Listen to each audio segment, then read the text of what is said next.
Hoy vamos a empezar nuestro recorrido de África por el norte, por el Sahara, para terminar en el África subsahariana, que es donde se va a desarrollar el grueso de nuestra historia.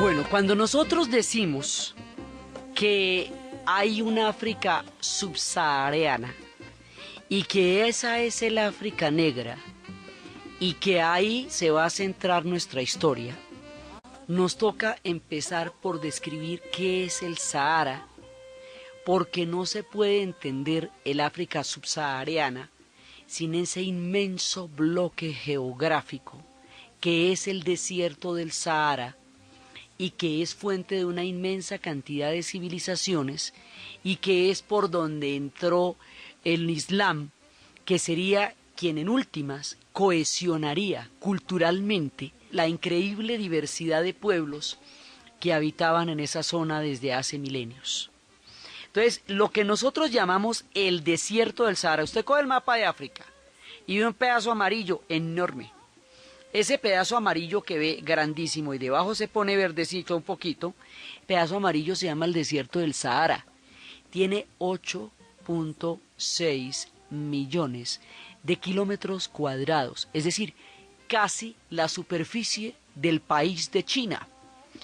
Limita al norte con el Mediterráneo, con el Mar Rojo, por el oriente, lo que lo lleva a estar al lado de la península arábica y lo que emparenta la historia con los árabes, y por el otro lado con el océano Atlántico, ese es el Sahara. Ahí, ¿quiénes están? Ahí está, empezando por el oriente, Egipto, Libia, Túnez, Argelia, Marruecos, Sahara Occidental, Mauritania. Son los países, digamos, que bordean la costa. Mali tiene más de la mitad del país en el Sahara, Níger también tiene una buena parte del país en el Sahara, Sudán tiene una buena parte del país en el Sahara y Chad tiene un pedacito. Entonces, esos son los países, son 10 países, pero los de arriba están todos contenidos en el desierto, mientras que los de abajo están mitad en el desierto, mitad en el Sahel. Y en el Sahel es donde empieza el África subsahariana. Entonces, cuando uno se mete arriba, en esta parte, se da cuenta que en las costas va para el Mediterráneo.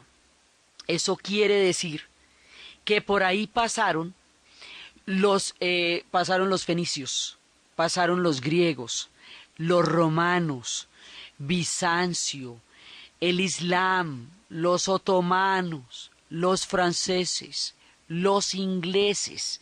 O sea, todo el mundo ha pasado por ahí, razón por la cual además eso después sería una colonización francesa, pero eso es mucho después. Entonces, nosotros empezamos nuestra historia por un mundo que los griegos, que alcanzaron a saber bastante de geografía porque en tiempo de los Ptolomeos alcanzaron a llegar a Egipto, no se les olvide que los Ptolomeos llegaron a tener una dinastía completa en Egipto. Originalmente lo llamaban Libia para referirse a este continente, Libia, que es como se llama el país donde en este momento está librándose la gran rebelión contra el gobierno de Gaddafi, que tiene intervención de la OTAN y todo el mundo allá. Libia se referían a todo el continente. Pero la ciudad más importante de este tercer continente era Cartago. Cartago la fundan los fenicios, es una colonia fenicia y es una historia muy bonita la fundación de esta ciudad. Pero el nombre con que los romanos lo escribían era África, así lo llamaban, y Frica le dicen en otras áreas, y los africanos se refieren a sí mismos también como Fanafri. En Bámbara se dicen Fanafri. Entonces, se decía que podía querer significar afros, que quería decir espuma, es decir, la espuma, la tierra que quedaba al otro lado de la espuma del mar. Porque si usted se para en el Mediterráneo desde Grecia, desde Roma, al otro lado de la espuma del mar, pues empieza un continente grandísimo. Los romanos le ganaron la guerra a los fenicios, a Cartago, con una batalla impresionante. Y para describir, pero ellos se la ganaron, mejor dicho, por un marcador muy estrecho, o sea, por un pelito hubieran podido ser los fenicios los que fueran dueños de todo el Mediterráneo y no los romanos. Entonces, para describir la grandeza de sus hazañas y magnificar el tamaño de sus victorias, dijeron que ellos habían ganado era contra toda África, como si toda África hubiera estado representada en la ciudad de Cartago, contra lo cual ellos ganaron. Y así el área se fue terminando llamando África por los romanos, según la fuente que vamos a utilizar para los nombres acá, Isaac Asimov. Entonces, resulta que Cartago, que es la ciudad en el país que hoy se llama Túnez, esa era la ciudad más importante en un comienzo porque era la fundación de los fenicios. La leyenda dice que Dido, una chica preciosa, de la cual se enamoró Eneas, el que habría de fundar Roma. Eneas se enamoró de Dido, a Dido le habían dicho, ella era la hija de un gran rey, y le habían dicho que ella tenía derecho a una ciudad. Y ella, el rey, digamos, cuando ella fue a hacer efectiva el derecho a la fundación de una ciudad, le dijeron por burlarse de ella, que le iban a dar una ciudad del tamaño del cuero de una vaca. Y ella lo que va a hacer es partir el cuero de una vaca en tiritas tan pequeñas, tan delgadas, que atadas las unas a las otras, en una forma de cuadrante, le va a dar un territorio bastante considerable. Y ese territorio es Cartago. Ella es la fundadora de Cartago, según la leyenda. Ella recibirá a Eneas cuando está saliendo de la destrucción de Troya. Cuando sale Troya le dicen que él tiene que salir de ahí porque su destino no está allá. Su mujer va a morir allá, él se voltea, mira, ella no puede irse. Y en el camino va a llegar hasta Cartago. Allá se va a enamorar de Dido, Dido se va a enamorar de él. Y después una noche cuando ella está dormida la abandona. Sigue su camino porque él va para el Valonga y eventualmente de esta historia va a terminar la fundación de Roma y ella va a morir de amor, cuenta la leyenda. Cartago, una ciudad absolutamente importante en el país que hoy se llama Túnez, que fue el que empezó la gran rebelión que hoy sacude la placa tectónica del África del Norte y del Medio Oriente. Fue en Túnez donde empezó todo en la actualidad en enero de este mismo año. Entonces, ahí estamos empezando el África y ahí empiezan un montón de civilizaciones y un montón de pueblos. Los egipcios están desde el principio de los tiempos. El Sahara los protegió porque era inaccesible. Durante muchos siglos el Mediterráneo todavía no se había poblado cuando los egipcios ya eran una gran civilización y el desierto árabe por el oriente hacía que los desiertos aislaran a Egipto y el Nilo lo alimentara. Razón por la cual ellos pudieron desarrollar semejante civilización sin mayores interferencias, por lo menos durante los primeros 9 siglos del Imperio Antiguo, antes de que llegaran los hicsos y antes de que llegaran otros pueblos que más adelante entrarían en contacto con ellos. Entonces, los egipcios están en lo suyo y es en toda la parte del Sudán. Entonces, esta África, que es por donde empezamos, tiene una parte en la que ellos llaman el sur, es la que ellos llaman la tierra, el nombre de Sudán. Sudán para ellos significaba negro por el color de la piel de los pueblos que están de para abajo, las tierras de los negros, que eran el territorio de todo el Sahara y también en toda la parte del Sudán.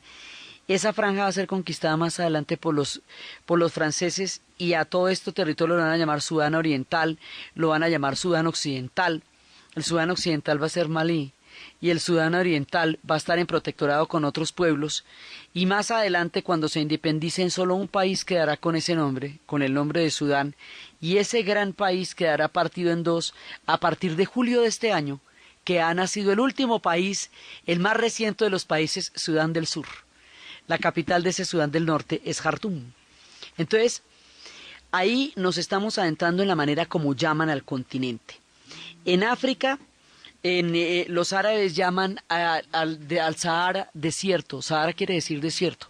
El desierto del Sahara es desierto, desierto, que es la manera como ellos se van a encontrar. Entonces, aquí están surgiendo una cantidad de pueblos, pero va a haber un vehículo que va a convertir al Sahara en un mar interior y que lo va a hacer transitable y que lo va a hacer posible, que va a permitir el comercio, las rutas, la llegada de las religiones, de las ideas, aquel a quien todo se le debe agradecer. Se trata de el camello. Sin el camello, noble animal capaz de recorrer distancias increíbles, guardar cualquier cantidad de agua, almacenarla durante largos pasos, no podría existir la historia tan rica y maravillosa que existe en el Sahara. Entonces, en el norte están las ciudades costeras, que es donde se entran en contacto con los pueblos occidentales. Abajo hay unos montes que se llaman los montes Atlas, que es prácticamente la única cadena montañosa que hay en toda el África. En Kenia está el monte keniano y en Tanzania está el Kilimanjaro y las montañas de la luna, pero por lo demás casi todo es plano. Entonces el único pedacito son los montes Atlas, que son los que dan el verdor y que son los que permiten el agua para que las ciudades costeras se hayan desarrollado tanto. Y por esa razón son esas donde se van a entrar en contacto con las otras civilizaciones. Debajo de los montes ya empieza el desierto, y en el desierto solo los camellos pueden transitar ignotas distancias, y allí van a estar los pueblos berber, una inmensa cantidad de pueblos, y estarán los nómadas y los pueblos tuareg.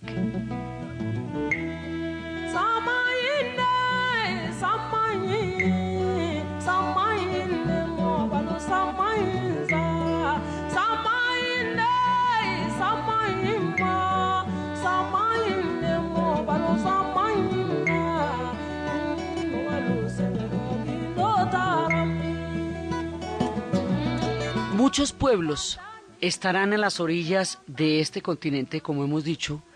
Muchísimos pueblos, desde los fenicios, desde los griegos, desde los romanos, mucha gente. Pero los que realmente van a empezar la definición histórica, la cohesión, lo que realmente le va a dar la identidad a este pueblo va a ser el Islam como civilización. O sea, existen desde las épocas del Imperio Romano, hay enclaves romanos importantísimos allá, sobre todo en Libia, en el país del que es un pesar, esos países son divinos, divinos, divinos, y tienen las huellas del paso, las civilizaciones y del tiempo, y ahorita están en un conflicto grave cuando son verdaderos testimonios de grandes pueblos y de grandes civilizaciones. Entonces va a llegar el Islam. ¿Por dónde va a llegar el Islam? El Islam va a llegar por el monte Sinaí. O sea, si usted se sitúa en Egipto, Egipto está pegado por el Sinaí al mundo árabe, al mundo de Siria, Líbano, Jordania, y de ahí para adelante se va entrando en todo el mundo árabe, pero además está la península de la Arabia Saudí, que va bordeando el Mar Rojo y va curvando con lo que va a ser el Cuerno del África. Entonces, cuando el Islam se forma después de la muerte de Mahoma, después va a haber, como habíamos visto muchas veces, una división entre los sunitas y los chiitas. Los sunitas van a ganar porque son los que tienen administrativamente la solución más práctica, que son los 5 califas. Califa significa sucesor, y los primeros califas van a ser los omeyas, y su centro va a estar en Damasco.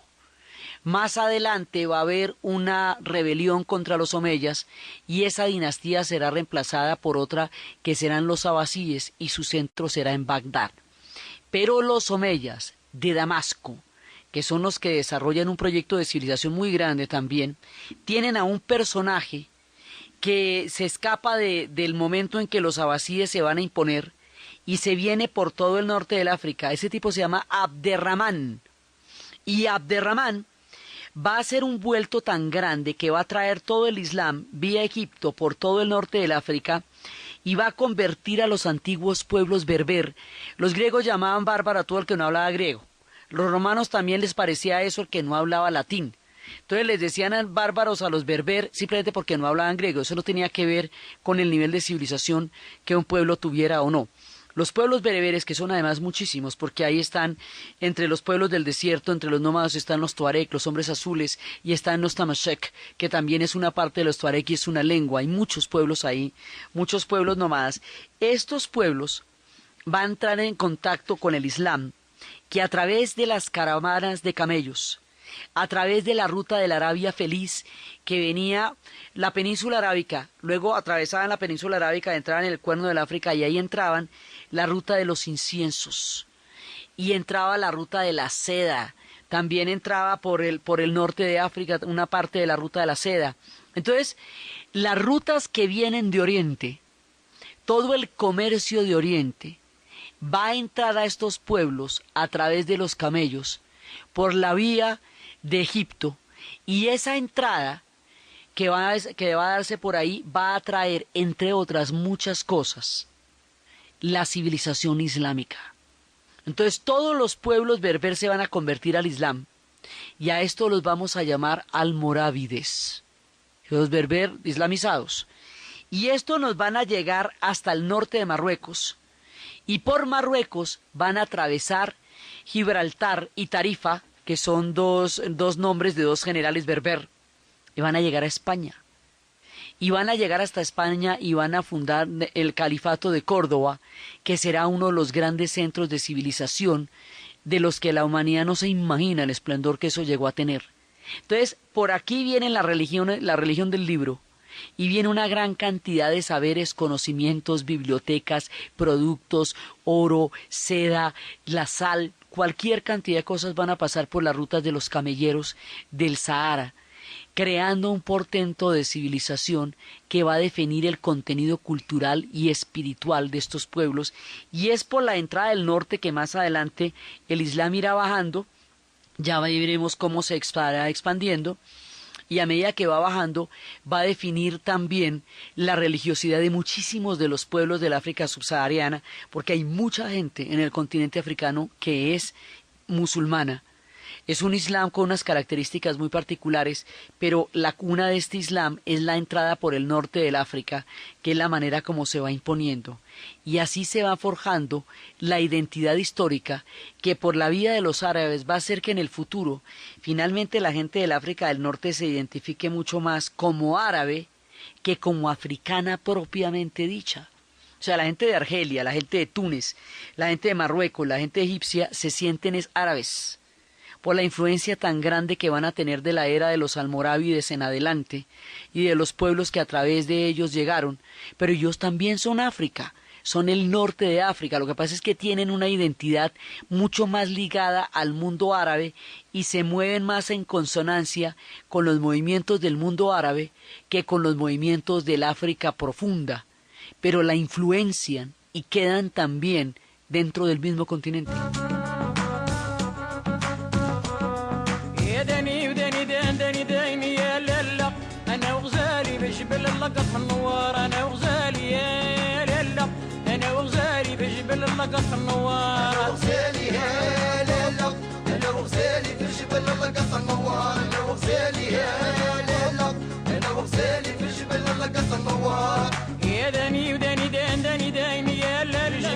A toda esta región la vamos a conocer también con el nombre de Magreb, y es un antiguo nombre. Entonces el Magreb, el África del Norte, el África de influencia árabe, todo es toda la misma. Y cada uno de estos pueblos que se van a formar tiene un papel absolutamente preponderante en la historia del continente, porque en la época de la descolonización, cuando la veamos mucho más adelante, Argelia va a tener una de las independencias más duras y más fuertes de todas. Y los marroquíes van a tener una influencia muy grande en la medida que se van a extender y van a influenciar otros reinos.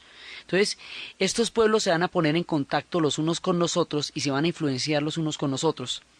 Hoy por hoy, en estas regiones, el idioma es el árabe, pero todo el mundo habla francés. Todo el mundo habla francés. En Egipto la gente habla más bien inglés, porque allá la presencia en el futuro sería de los ingleses. a partir de los ingleses y los franceses, pero luego de los ingleses que lo convertirían en un protectorado. Entonces la gente se habla ya en francés y se habla en árabe, y los idiomas oficiales son en árabe. O sea, los argelinos hablan árabe, los tunecinos hablan árabe, los egipcios hablan árabe, escriben en árabe, son pueblos del Corán, son religiones del libro, son musulmanes. Esa es su identidad histórica y tienen toda la influencia, mucha influencia europea por la franja mediterránea. O sea, hay una telita que es la franja que está en las ciudades del Mediterráneo. Hay los montes Atlas, que son los que producen el agua, y debajo ya empieza el gran desierto del Sahara, que es el que define una forma de vida. Por eso se presentan casos, como en Marruecos, que hay una cultura saharaui, que es como le decimos a los habitantes del Sahara, que es distinta a la cultura del resto de Marruecos, y reclama por eso también independencias y derechos de autonomías en los cuales no se han podido poner de acuerdo, porque Marruecos juega un papel fundamental en la herencia islámica y el rey de Marruecos es el comendador de los creyentes y él no va a permitir que eso se parta. Eso es una discusión grande entre los pueblos saharauis y estos pueblos de la zona costera, que son los países del África del Norte propiamente dichos.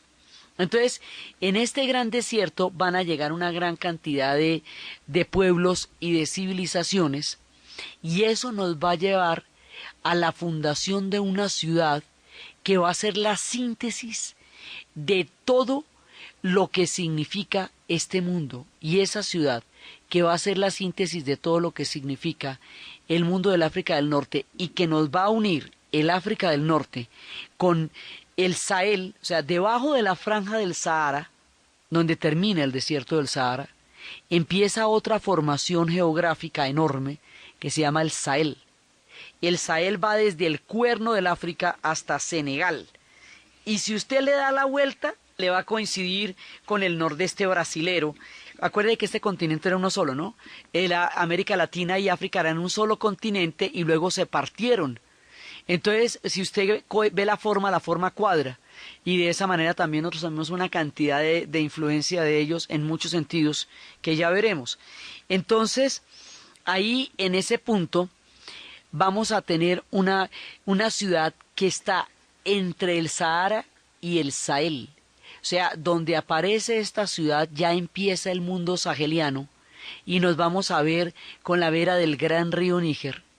Y de ahí para arriba empieza el Sahara, donde termina el río Níger, y una vez que empiece el Sahara eso no se va a acabar sino hasta el Mediterráneo, más o menos. Esa ciudad es legendaria, es misteriosa, es sabia, es poderosa, está llena de leyendas, gravita sobre la imaginación de todos los seres humanos cuando se habla de lo más remoto y de lo más lejano. Esa ciudad se llama Timbuktu.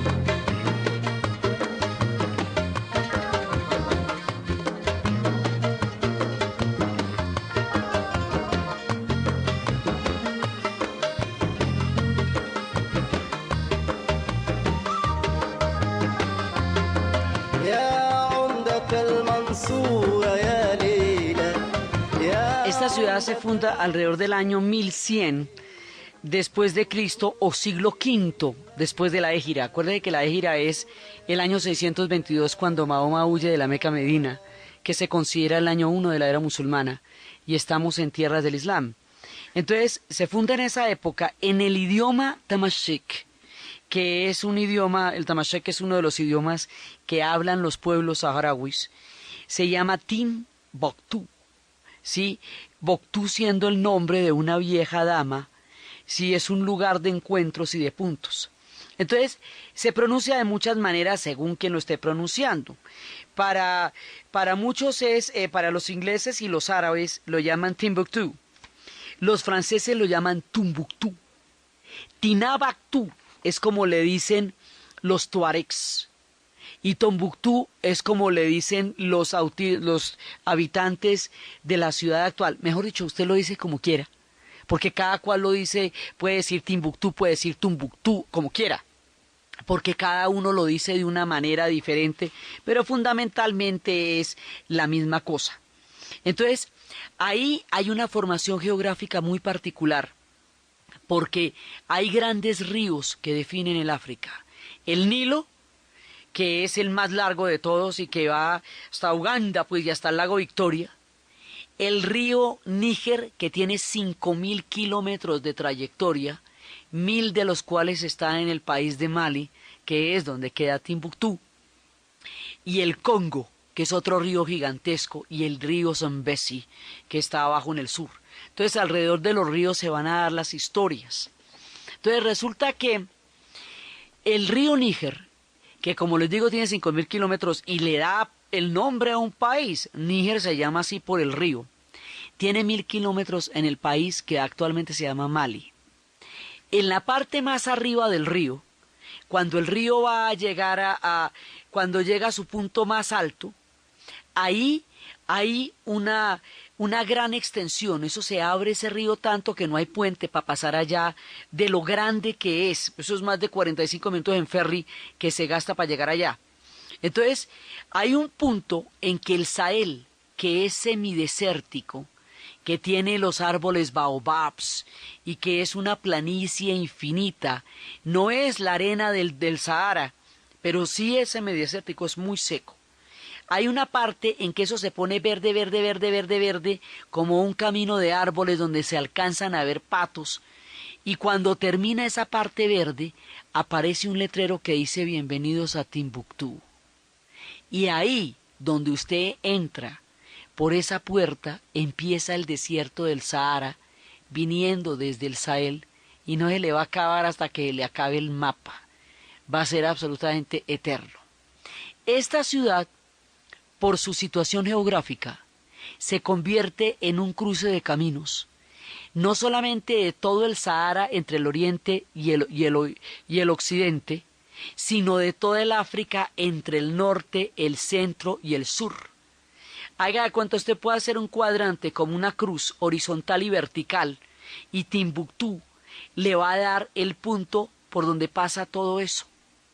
Como es el proceso de islamización del África, como están llegando no solamente el libro, no solamente el Corán, sino todo el conocimiento del mundo árabe, recordemos que el mundo árabe llegó a conocer en sus épocas de mayor esplendor los trasplantes de córnea, la cámara oscura, el álgebra, los logaritmos, los algoritmos, los grandes médicos como Avicennas. O sea, el grado de conocimiento llevó a que Timbuktu fuera una ciudad de universidades, de grandes bibliotecas, una ciudad donde se concentró todo el conocimiento del mundo árabe en el norte del África. La ciudad más importante, ella tiene una ciudad gemela, paralela, que queda al otro lado del río Níger, en un afluente del Níger que se llama el Bani. La ciudad se llama Yené. Yené. Yené es declarada en este momento Patrimonio Histórico de la Humanidad. Y son las dos ciudades gemelas porque son las dos ciudades islámicas por excelencia. Y Yenú es todavía más antigua porque Yenú es un asentamiento que data de la época de los romanos. Pero después esa fue abandonada y se creó la nueva ciudad que se llama Yené. Sin embargo, ellos se remontan a sí mismos en Yené, Yenú, y es donde están todas las mezquitas de barro. Cuando se ven los paisajes de Timbuktu y de Mali, hay una construcción arquitectónica única, que son mezquitas de barro, que tienen palos atravesados, que es la manera de sostener la formación del adobe dentro de ese clima. Como el clima es tan seco, tan increíblemente seco, pues ese tipo de construcciones se sostiene. La mayor cantidad de viviendas son de adobe, y en ese Sahel usted ve que es la manera más razonable de vivir dadas las condiciones y el clima. Por eso es que el tema del desarrollo es tan relativo, porque si usted por allá hiciera edificios horizontales y rascacielos en un clima de esos, eso no se le sostiene ahí en ese punto. Entonces se hace la gran mezquita y esas ciudades son de barro, pero son una arquitectura de barro absolutamente increíble y gigantesca. Y en la mezquita de Timbuktu van a contratar, hacia los años 1200 y pico, van a contratar a un arquitecto andaluz para que haga la mezquita de Timbuktu. ¿Por qué andaluz? Porque es que los almorávides y todo este mundo de Abderramán va a llegar hasta España. En esa región, que era donde habitaban los vándalos, que se llamaba Vandalucia, Al llegar los árabes, le van a dar su vocablo, y su vocablo significa al-Ándalus. Al-Ándalus después lo llamamos, ya cuando los árabes hayan sido expulsados de ahí, se llamaría Andalucía. Es lo que llamamos Andalucía, donde queda Sevilla, donde queda Cádiz, ¿sí? Entonces, recordemos que los árabes van a estar 7 siglos allá, razón por la cual en el español hay más de 4.000 vocablos árabes, porque son esos andaluces los que van a venir aquí a América en una gran medida. Entonces, un día que usted esté desocupado, se pone a contar todas las palabras que empiezan por al. Así tempranito, aljibe, alacena, almacén, almohada. También se puede poner del tamaño de los jugos que tomaban ellos con leche, a los que le decían sorbete, o la masa que comían los moros, a la cual se le llamaba mazamorra. Entonces, bueno, ahí para adelante uno se puede poner en esas lo que quiera, porque esos son, digamos, eso será una formación importante de lo que en el futuro será en español.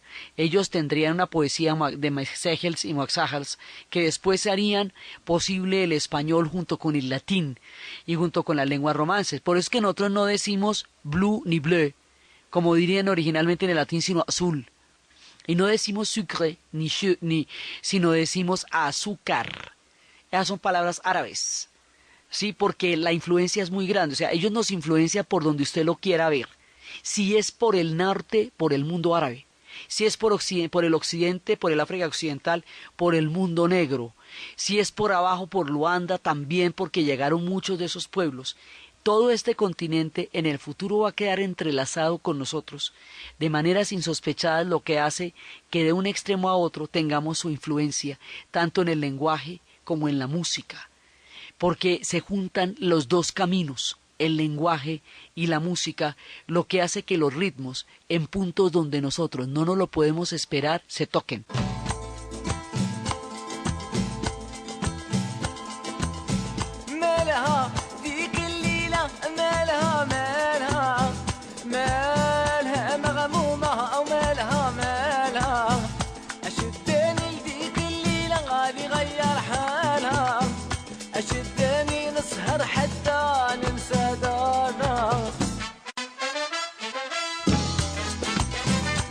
Entonces, esto se va formando a una cantidad de pueblos. Ahora, hay gente que habla español, porque en el futuro va a haber repartos del Sahara, una parte va a quedar en Marruecos y otra parte va a ser el Sahara español.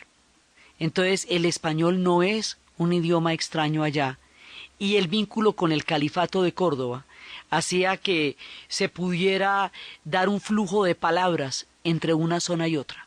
Entonces aquí va a haber el califato del Cairo, el califato de Túnez, el califato de Fez, que es muy importante, y el califato de Córdoba. Todo eso va a ser, digamos, como el engranaje de la civilización islámica en las ciudades costeras. En la parte de abajo, en el desierto, los berberos, o sea, los almorávides también van a participar de la fe. Y ahí en la parte de abajo es donde vamos a llegar a Timbuktu, que es donde estamos uniendo los dos mundos, el mundo del África del Norte, el mundo árabe, con el mundo subsahariano, con el África negra. El África, ¿qué es lo que nos define ese límite? El río Níger. Del Níger para abajo empieza el África negra, empiezan los reinos bámbara, empiezan los pueblos de los imperios, de los grandes imperios que generará lo que hoy es el país de Malí. Entonces, del río para arriba aparece Timbuktu y ahí está el desierto. Del río para abajo está el África negra y están los pueblos bámbara. Y ahí en ese punto cambia la música.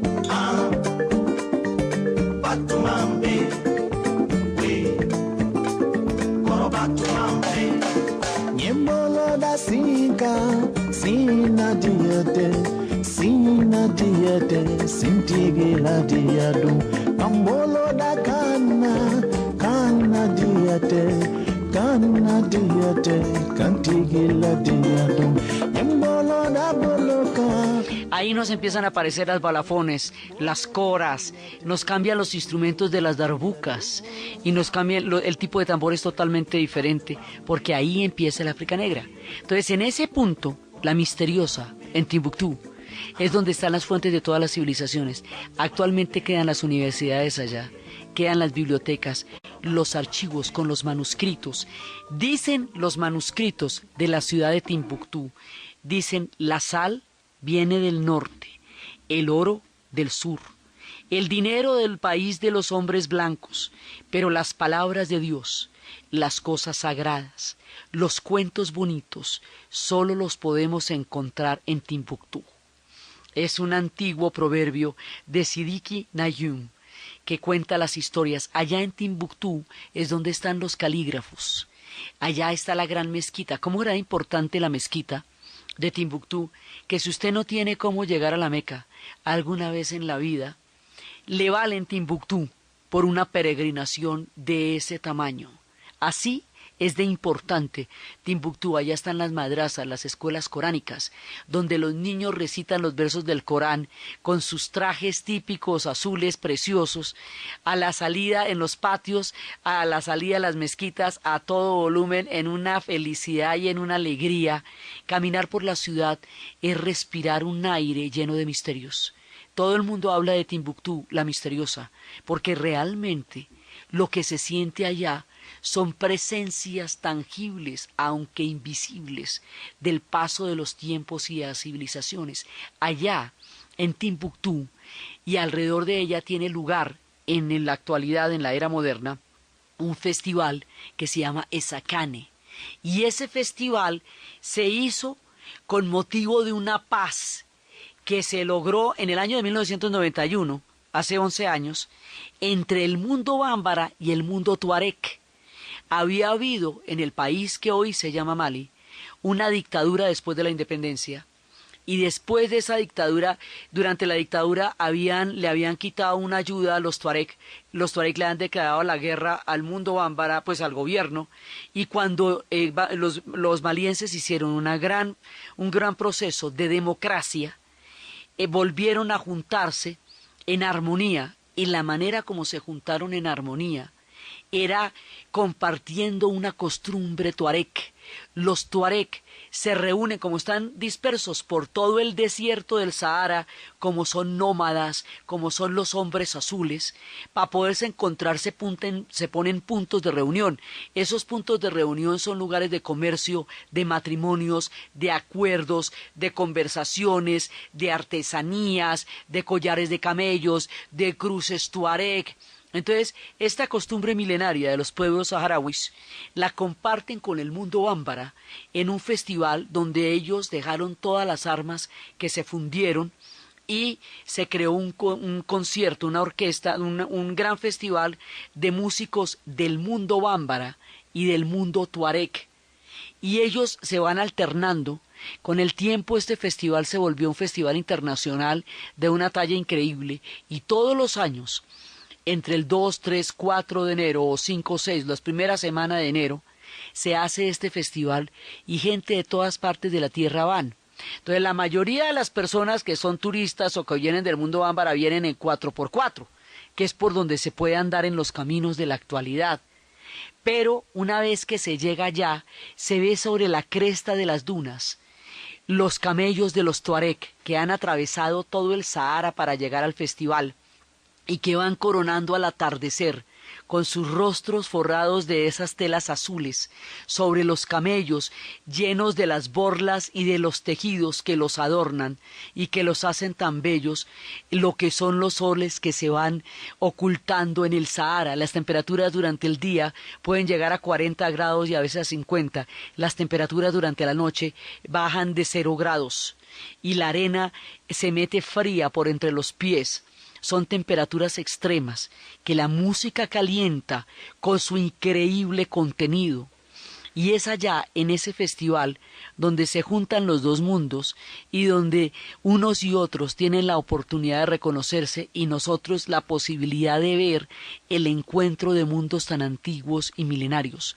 Las historias de la ciudad de Timbuktu, los primeros imperios, el mundo de Mali, el mundo de Songhai, el imperio de Ghana, cómo los Songhai van a ser los que le den el punto máximo de esplendor a Timbuktu, las características de esta ciudad, el foco de civilización que eso significa y los tesoros que aún están guardados allá y la entrada al África negra a través de la leyenda y a través de las bibliotecas y a través de la fe de las religiones del libro es lo que vamos a ver en el siguiente programa. Entonces, desde los espacios infinitos de las dunas del Sahara, desde los montes Atlas, desde el Mediterráneo, la llegada de los antiguos pueblos fenicios, el camello que convierte al Sahara en un mar interior, las caravanas de la sal, las rutas de la seda, de las especies de la Arabia feliz, los pasos de los libros, de los documentos, de las civilizaciones, las grandes universidades en la misteriosa Timbuktu, los tratados de medicina, los vocablos de nuestro idioma, las infinitas y extremas temperaturas entre el calor y el frío, los paisajes de las dunas que a veces pueden llegar hasta 650 metros de altura en algunas regiones de Argelia, el viento del Sahara que sopla y nos va a llevar hasta el Sahel, donde se encuentra el tesoro del África negra, en la narración de Ana Uribe, en la producción Jessy Rodríguez. Y para ustedes, feliz fin de semana.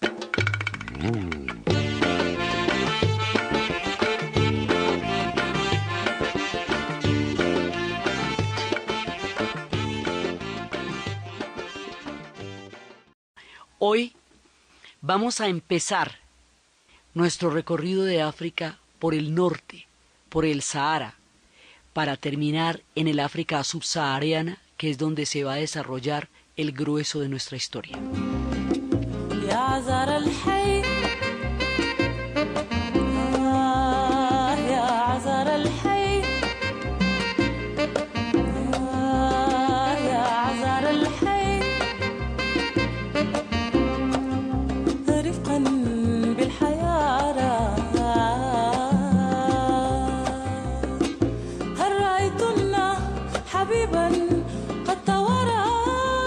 Bueno, cuando nosotros decimos que hay una África subsahariana y que esa es el África negra y que ahí se va a centrar nuestra historia, nos toca empezar por describir qué es el Sahara, porque no se puede entender el África subsahariana sin ese inmenso bloque geográfico que es el desierto del Sahara y que es fuente de una inmensa cantidad de civilizaciones y que es por donde entró el Islam, que sería quien en últimas cohesionaría culturalmente la increíble diversidad de pueblos que habitaban en esa zona desde hace milenios.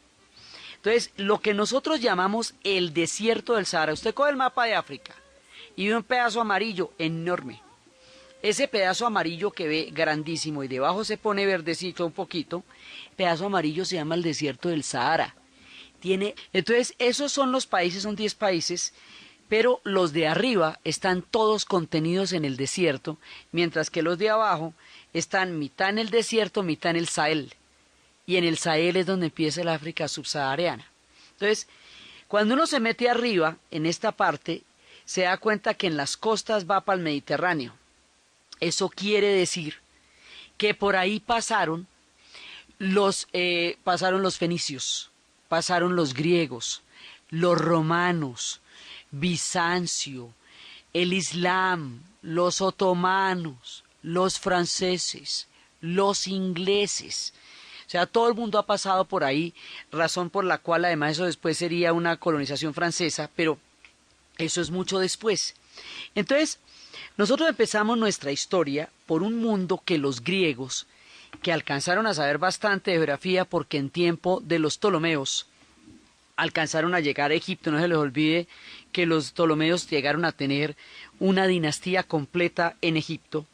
Originalmente lo llamaban Libia para referirse a este continente, Libia, que es como se llama el país donde en este momento está librándose la gran rebelión contra el gobierno de Gaddafi, que tiene intervención de la OTAN y todo el mundo allá. Libia se referían a todo el continente. Pero la ciudad más importante de este tercer continente era Cartago. Cartago la fundan los fenicios, es una colonia fenicia y es una historia muy bonita la fundación de esta ciudad. Pero el nombre con que los romanos lo escribían era África, así lo llamaban, y 8.6 millones de kilómetros cuadrados, es decir, casi la superficie del país de China. Limita al norte con el Mediterráneo, con el Mar Rojo, por el oriente, lo que lo lleva a estar al lado de la península arábica y lo que emparenta la historia con los árabes, y por el otro lado con el océano Atlántico, ese es el Sahara. Ahí, ¿quiénes están? Ahí está, empezando por el oriente, Egipto, Libia, Túnez, Argelia, Marruecos, Sahara Occidental, Mauritania. Son los países, digamos, que bordean la costa. Mali tiene más de la mitad del país en el Sahara. Níger también tiene una buena parte del país en el Sahara. Sudán tiene una buena parte del país en el Sahara. Y Chad tiene un pedacito.